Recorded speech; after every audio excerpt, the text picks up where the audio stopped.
Hello, hello, j'imagine que tu as reconnu, en tout cas j'espère que tu as reconnu, excuse-moi, je me suis permise de faire cette petite introduction avec cette parole, les paroles de Alicia Keys, New York, Empire State of Mind, que j'adore, une superbe chanson.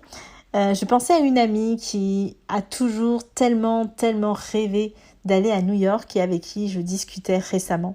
Et j'avais envie de te partager cette conversation que j'ai eue avec elle parce que vraiment je l'ai trouvée extrêmement inspirante en fait cette conversation. Et d'ailleurs, si tu restes jusqu'à la fin de cet audio, je te chanterai le reste de la chanson, enfin si tu as envie. En tout cas, donc avec cette amie qui adore tellement New York, j'ai été frappée parce qu'elle me disait que elle, quand elle allait aller à New York, le jour où son rêve allait devenir réalité, eh bien elle voudrait s'y promener toute seule, aller visiter toute seule la Statue de la Liberté et tous ces endroits magiques qu'on imagine à New York pour vraiment pouvoir vibrer en fait de la ville. J'ai été frappée parce que moi, quand j'ai eu l'occasion, par exemple, de être seule, voyager seule dans une ville, ça a été le cas par exemple à Singapour il y a quelques années, eh bien je me sentais pas si bien que ça à visiter toute seule la ville. Bien sûr, c'était magnifique, j'ai vu des endroits vraiment fabuleux, mais il y avait une part de moi en fait qui se sentait seule en fait, qui avait envie d'être avec d'autres personnes en train de partager cette magnifique vue que j'avais devant moi. Pourtant, je suis quelqu'un qui aime plutôt la solitude, qui aime plutôt me retrouver seule. Je suis quelqu'un plutôt d'introverti. Mais c'est vrai que être seule dans une ville et visiter toute seule, c'est pas quelque chose qui est un grand kiff pour moi, du moins jusqu'à présent. Je dis jusqu'à présent parce que cette réflexion, cet échange avec cette amie m'a vraiment fait penser une chose, c'est que savourer sa solitude, c'est apprendre à s'ouvrir, à accueillir ce qui est vraiment présent.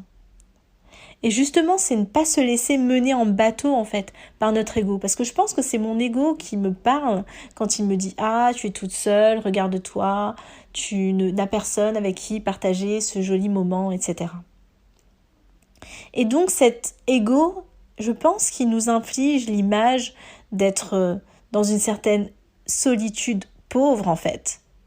Alors que, effectivement, je pense vraiment que si nous sommes dans une certaine confiance, une certaine ouverture, une certaine énergie, nous pouvons vraiment savourer le moment, l'instant, la présence, être seul et être totalement connecté avec ce qui nous entoure.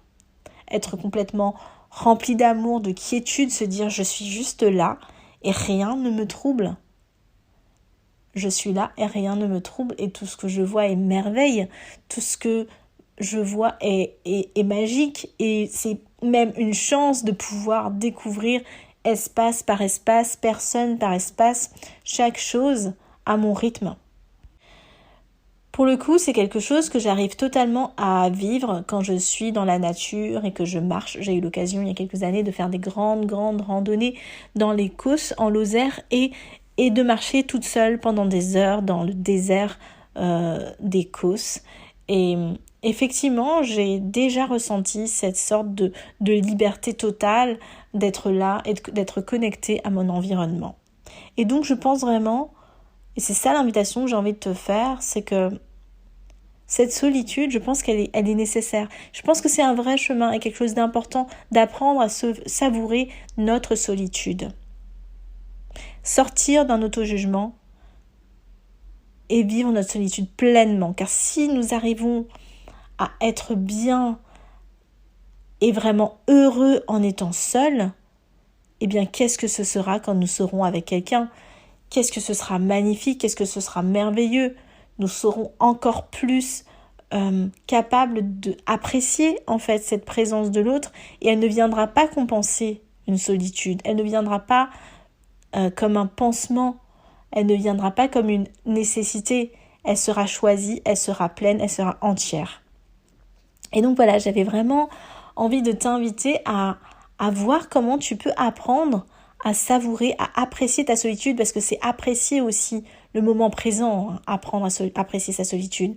Peut-être en allant justement, je sais pas, par exemple, à un musée. Est-ce que tu es déjà allé à un musée tout seul ou toute seule? Est-ce que tu es déjà allé au cinéma tout seul ou toute seule? Est-ce que tu es déjà allé dans un restaurant tout seul et toute seule? Et vraiment aussi sortir du regard des autres, en fait, sortir du jugement qu'on peut avoir sur toi et vraiment être toi, clair dans ton envie et serein, en fait, tout simplement serein et heureux d'être avec cette personne merveilleuse qui est la plus importante dans ta vie et qui est toi-même. Voilà, j'espère que ça t'inspire et si tu as envie de partager avec moi tes réflexions concernant la solitude et peut-être les projets que tu peux avoir justement pour apprendre à la savourer davantage, je serais ravie d'en échanger avec toi. À bientôt! Grew up in a town that is famous as a place of musicians. Noise is always loud, there are sirens all around and the streets are mean. If I can make it here, I can make it anywhere, that's what they say. See my face in lights, on my name in markers found down on Broadway. Even if in it all it seems I got a pocket full of dreams, baby I'm from New York. Concrete jingles where dreams are made of. Bon, je ne suis pas Alicia Keys, donc je te laisse écouter la version d'Alicia Keys qui doit être vraiment, vraiment meilleure, mais c'était juste pour le plaisir. Et je te souhaite une belle suite de journée. À bientôt!